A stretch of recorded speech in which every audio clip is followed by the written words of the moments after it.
Time అయిపోతుంది, ఇంకా రారేంటి? మీరు గడప దగ్గర నుంచి ఏం చేస్తున్నారు? లోపలికి పదండి.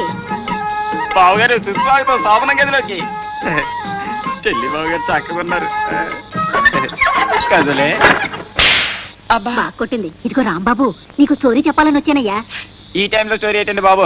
అవతల మా చెల్లి శోభనం జరుగుతుంటేనే.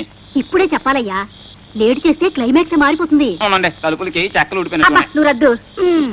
ఎవరైనా చూసేస్తున్నారు ఏటో. ఏదో స్టోరీ చెప్తానన్నారు కదా, చెప్పండి ఆంటీ గారు. సుజాతని నాకు ఒక అక్క ఉండేదయ్యా. ఆహా. ఆవిడ ఈ ఊళ్ళోను మా బావ బెదవాళ్ళలోనూ ఉద్యోగాలు చేసేవారు. మా బావగారు మా చెల్లెల టైప్ లో అనమాట. మా బావ ప్రతి శనివారం వచ్చి సోమవారం వెళ్తూ ఉండేవాడు. మా బావగారు కూడా అంతే. ఉద్యోగానికి ట్రాన్స్ఫర్ కి ట్రై చేయమంటే చేసేవాడు కాదు. ఒక రోజు మా అక్క నేను బెదవాడ వెళ్లేసరికి సెకండ్ ఫ్యామిలీతో సెటప్ అయి కూర్చున్నాడు. అయ్యి బాబాయ్, లాస్ట్ ఏమైందండి? చాలా పెద్ద గొడవ. మా అక్క మీద మోజు పోయిందంటూ విడాకులు ఇచ్చాడు మా బావ.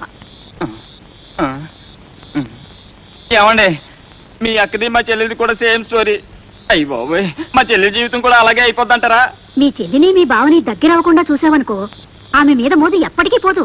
అదెలా సాధ్యం ఆంటీ గారు? ఈవేళ కేబుల్ టీవీలో వింత శోభనం సినిమా చూశానయ్యా. ఓహో. కోరికలతో వేగిపోతున్న హీరోకి యాగుంబో కాకామూషి అనే బిరుగుడు మందిస్తూ ఉంటారు విలన్లు. బాబు, ఆ మందు తెచ్చి మా చెల్లెల జీవితం కాపాడుదురు. అలాగే పదా. అయ్యి బాబాయ్,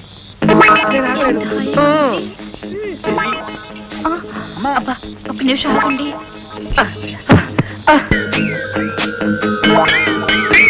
ఏమండి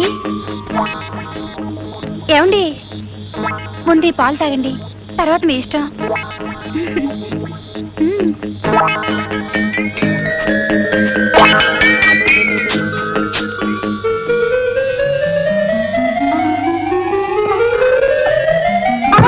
అదేంటండి అలా అయిపోయారు? అదే నాకు అర్థం కావట్లేదు.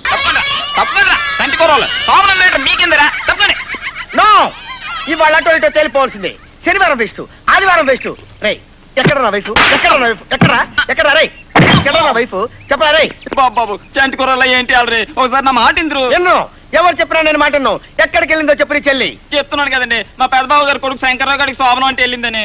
శోభనం? ఏ శోభనం? చెవుడేటండి, చెప్తున్నాను కదా. అరే రే, నీ డైలాగుల్లోనే కనిపిస్తున్న డబుల్ మీనింగ్ నేను నమ్మను. జుట్టు చెరిగిపోయింది, కాటుక కరిగిపోయింది, చీర నలిగిపోయింది. చీల మీద డౌట్ వచ్చేసింది. ఏమండి?